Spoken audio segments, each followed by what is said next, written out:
नमस्कार मित्रांनो, चला आपण आज पाहणार आहोत एका स्कीमबद्दल. ती म्हणजे सगळ्यांना माहीत आहे, किती फेमस झाली आहे.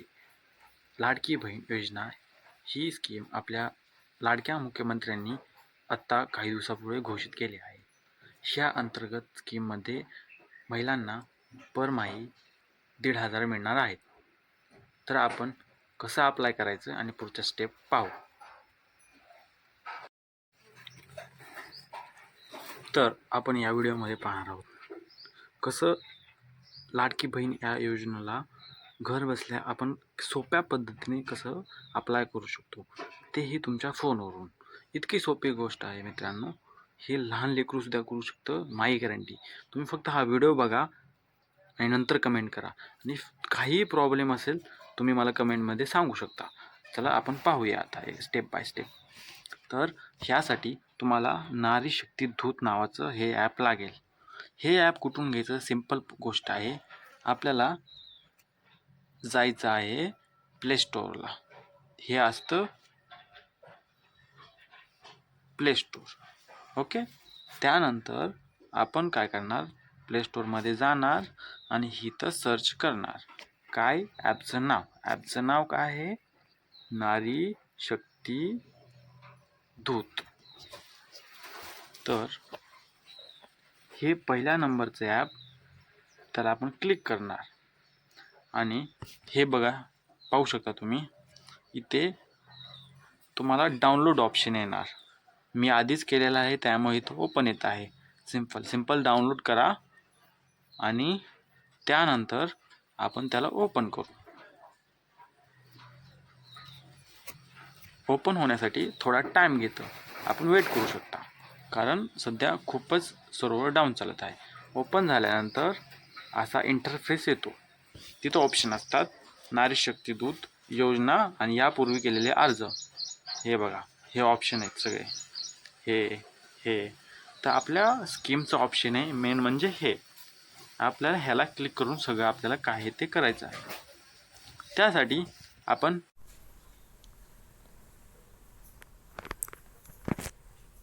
तर यानंतर आपण पाहू, हा फर्स्ट ऑप्शन आहे, त्यावर आपण क्लिक करणार.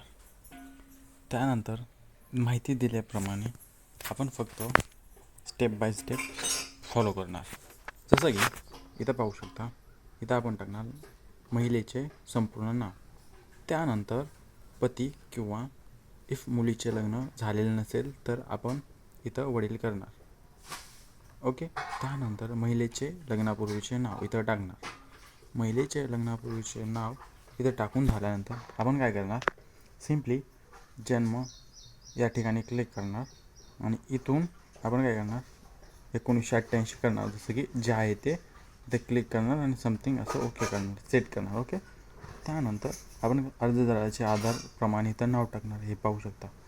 त्यानंतर जिल्हा सिलेक्ट करणार, तुमचा वॉटेवर जिल्हा सिलेक्ट करू शकता. त्यानंतर तुम्ही तालुका सिलेक्ट करा. त्यानंतर शहर वॉटेवर असेल तुमचं सिलेक्ट करा. त्यानंतर सिम्पली ग्रामपंचायत, तुमच्या जी ग्रामपंचायत आहे गावाला ती सिलेक्ट करा. त्यानंतर पिनकोड, वॉटेवर तुमचा पिनकोड आहे तो टाकून द्या. त्यानंतर मोबाईल क्रमांक, तुमचा मोबाईल क्रमांक टाकून द्या.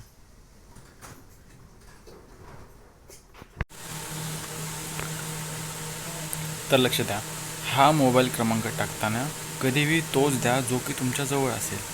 हा मोबाईल क्रमांकावर तुमचा OTP येईल आणि तो कधीही तुमच्या कामाला येईल. आणि त्यानंतर आधार कार्ड टाका, तुमचं काय आधार कार्ड घ्या आणि 1 बाय 1 इथं हे पाहू शकता, आधार क्रमांक इथं टाकून द्या. त्यानंतर इथं ऑप्शन आहे बघा, शासनाच्या इतर विभागात तुम्ही काय योजना घेत आहेत का, घेत असताल तर हो करा किंवा नाही. मी इथं नाही करतो. त्यानंतर आपण काय करणार, विवाह स्थिती, जर महिला विवाहित असेल तर विवाहित करा, नसेल तर अविवाहित करा. तर मी विवाहित करतो आहे सिम्पली. आणि आता हा व्हिडिओचा सगळ्यात मोठा आणि मेन पार्ट म्हणजे तुमचे बँक डिटेल्स काहीच चुकू नका.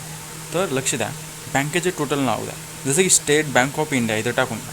त्यानंतर बँक खातेदाराचे नाव, जसं की त्या पासपोर्टवर तुमच्या पासबुकवर जे नाव आहे तसे फुल नाव द्या विथ राईट स्पेलिंग. त्यानंतर खाते क्रमांक, पासबुकवर जो खाते क्रमांक काय आहे तो तिथं टाकून द्या.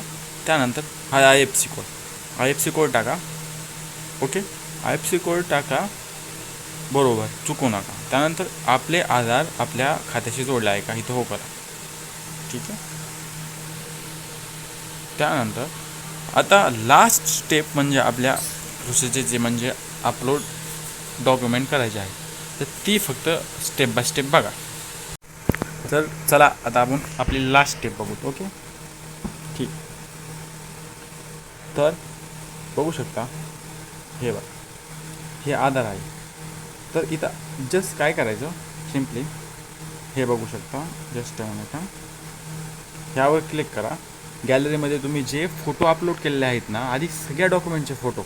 आता लक्ष द्या कोणते डॉक्युमेंट लागणार आहेत. पहिल्यांदा आधार, पहिल्यांदा एक मिनिट आधार नंबर 1 आधार. 2 नंबरला आदिवास प्रमाणपत्र किंवा जन्म प्रमाणपत्र, रहिवाशी समथिंग काही बी जन्माचा जो प्रूफ असेल ते इथं 2 नंबरला अपलोड करा. 3rd नंबरला हे पाहू शकता उत्पन्न प्रमाणपत्र. एक तुमच्याकडे उत्पन्न प्रमाणपत्र नसेल तर राशन कार्ड करा, जे की पिवळं किंवा केशरी रंगाचं. ओके.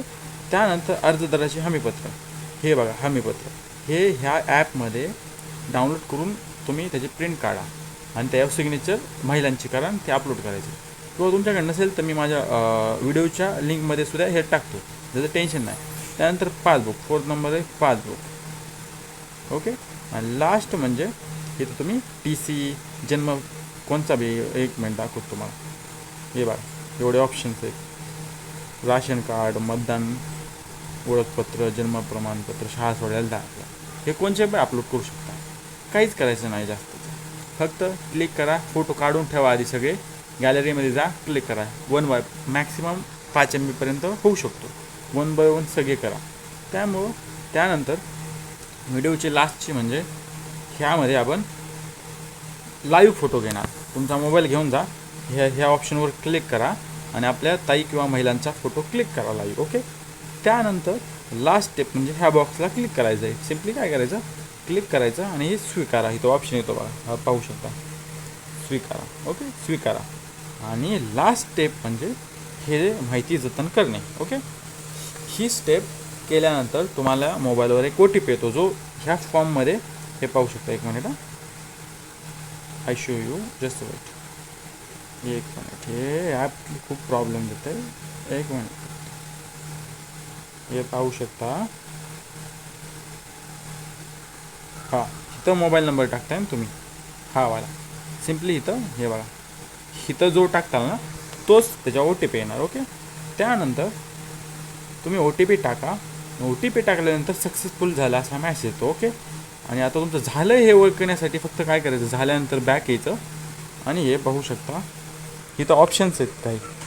तर त्यामध्ये इथं खालचं ऑप्शन आहे कोणतं, एक मिनिट, हे बघा, यापूर्वी केलेले अर्ज, त्याला क्लिक करा आणि इथं तुम्हाला काही वेळानंतर शो करेल. आता मी इथं एक पण ह्या फोनमध्ये केलेलं नाही, त्यामुळे सर्वेक्षण डेटा नाही झाला. सो तुमचं इथं माहिती पूर्ण दाखवत होतं. ओके. सिम्पली तर ह्या प्रोसेसमध्ये तुम्हाला काही प्रॉब्लेम आला, सिम्पली कमेंटमध्ये मेसेज करा. मी तुम्हाला पूर्ण माहिती आणि मेसेजचा रिप्लाय देईल. एकदम सिम्पल स्टेप आहे, फक्त 5 मिनटात ती. स्टेप बाय स्टेप फॉलो करा आणि सबस्क्राईब करा. Thank you so much. जय महाराष्ट्र.